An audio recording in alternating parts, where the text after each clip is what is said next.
All right, Shalom. First, let's start by saying all praise to Yahweh, Bashim Yahushai, Bashim Kakadash. Double honors to the elders and apostles that we will.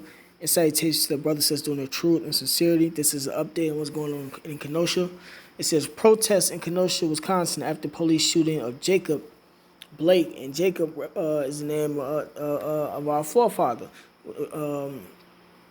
whose name was later changed to Israel.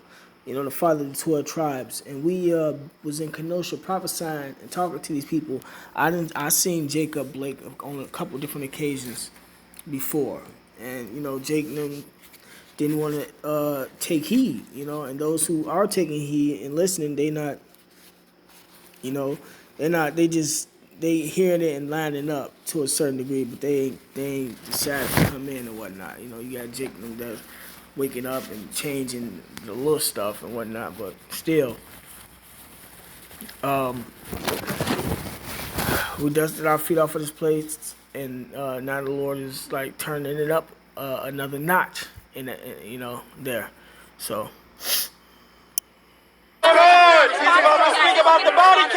Once again, a local mayor struggles to answer for the police shooting of a black man. The whole entire process, the system is completely corrupt. The shooting captured on mobile phone is difficult to watch. Jacob Blake, apparently unarmed, walks around his SUV, his 3 children unseen inside, seeming to ignore the police following behind. At the door, an officer grabs him by the shirt, his back to police. Police fires 7 shots. The shooting set off a night of protests in the streets, the city blocking roads with garbage trucks. Demonstrators set them on fire, leaving behind charred chassis, including a neighboring car lot, and a message on a courthouse wall. And let me be clear, this was not an accident. This was... Nope, this was the doing of Yahweh Shema Shai. They still looking at the individual, or they don't see why it matters, even if they understand, and they still not taking heed. This is Deuteronomy chapter 32, verse 39. See now that I, even I, am he, and there is no God with me. I kill and I make alive. That's why he survived this, but he's paralyzed. You know, and there's going to be a whole lot more to come. But one thing I was thinking about in this situation also is Jake and them already know what's going on with the police, and Jake and them be so emotional that they be like, they got that attitude with if you're gonna kill me, then kill me. But them not knowing, because they don't really believe. Let me see.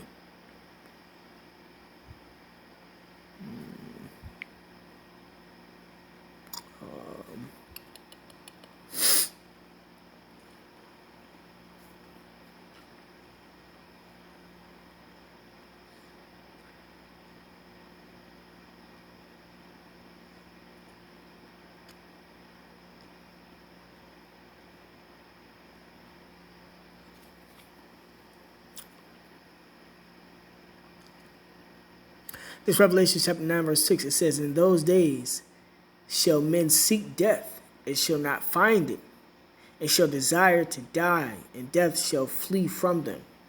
So you're going to have a lot of Jakes that's going to want to commit suicide in these coming days, you know, but the Lord ain't going to let them die. Jake don't understand that, you know, they got to get judged. They got to take their judgments, the judgments that's promised to them. You know, since they didn't want to adhere to his word, man. You know, all the hell we had to go through in that place.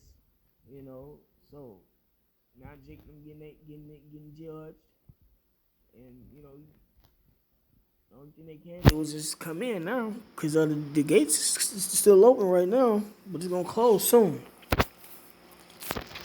So this is back to Deuteronomy chapter 32, verse 39. It says, see now that I, even I, am he, and there is no God with me.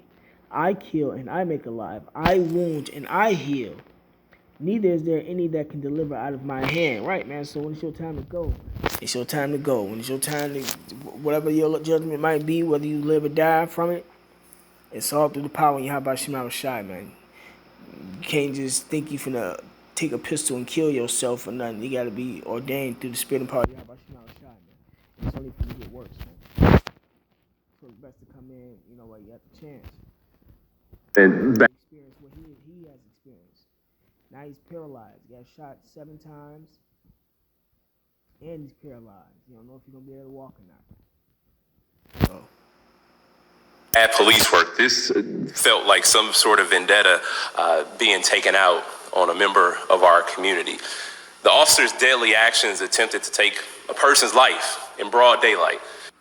The shooting drew condemnation from presidential candidate Joe Biden, who issued a statement saying the nation wakes up yet again with grief and outrage that yet another black American is a victim of excessive force. These shots pierce the soul of our nation. Blake survived and is in stable condition. Jacob Blake's lawyer says he parked his car and got out at this corner in order to break up a street fight. And as he sought to de-escalate a conflict, police, for reasons that remain unexplained, treated him as a threat. The shooting of Jacob Blake adds to the anger over police brutality that erupted following the death of George Floyd in Minneapolis and Breonna Taylor in Louisville, Kentucky. The outrage that reverberated across the U.S. now engulfing Kenosha. I was just at a loss for words. I sobbed. I just had to sit and gather my thoughts for a moment. I can't speak for the Caucasian community. Maybe it's surprising to them. It's not surprising to me. Despite a curfew and the arrival of the military troops of the National Guard to control the streets, protesters are continuing their demonstrations, demanding an end to a cycle of official violence against black Americans in confrontations with police that could have ended peacefully, but didn't. John Hendren, Al Jazeera, Kenosha, Wisconsin. And John joins me now from Kenosha. All right. A person's life in broad daylight.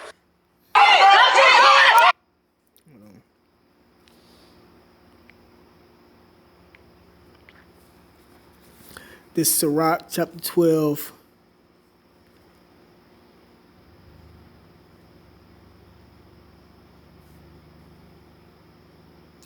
Verse 10, it says, never trust thine enemy, for like as iron rusteth, so is his wickedness.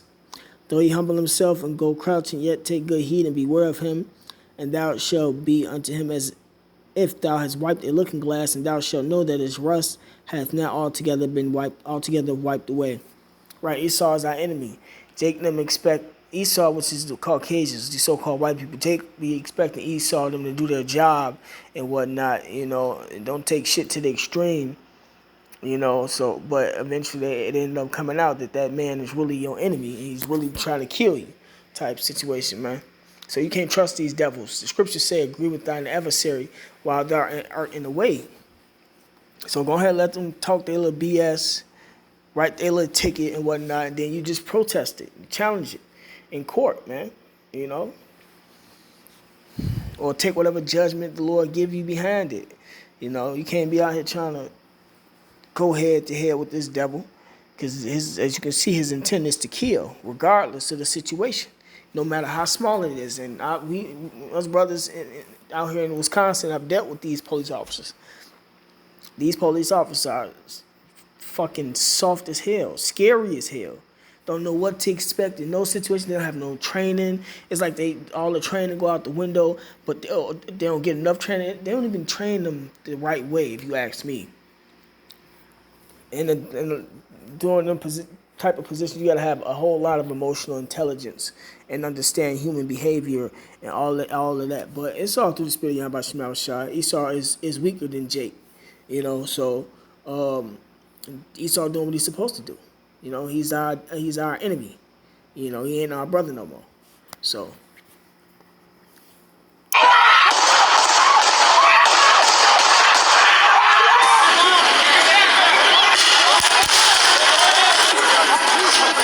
People thought we was talking shit and just playing and looking stupid, and people laughed at us and everything. Now look what's in their city. Exactly what we've been saying. Through the spirit of power, Yahweh Shema Shai.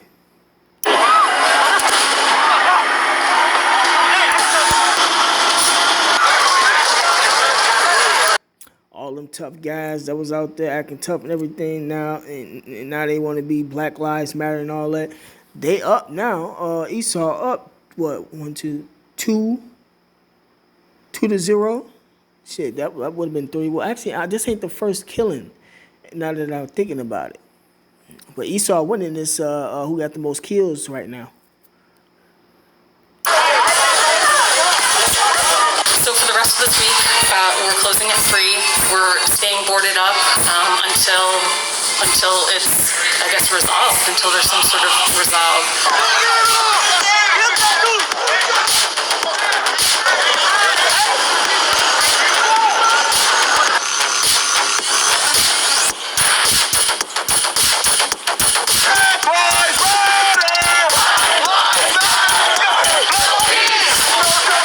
I remember back originally when Black Lives Matter first started with Trayvon Martin, and then, you had Mike Brown, Eric Garner, and you had case after case of these shootings of young black men and women across the country where officers were never really held accountable for that, and you had protests, and you had these kind of false, dog and pony show style fixes of the institutional racism without really addressing it, without really, taking it to task and really changing that culture and that nature in this country that allows these things to happen. It's not going to change until there is real, actual, honest change in this country, and that doesn't come from just, politicians getting on TV and promising reforms that never happen.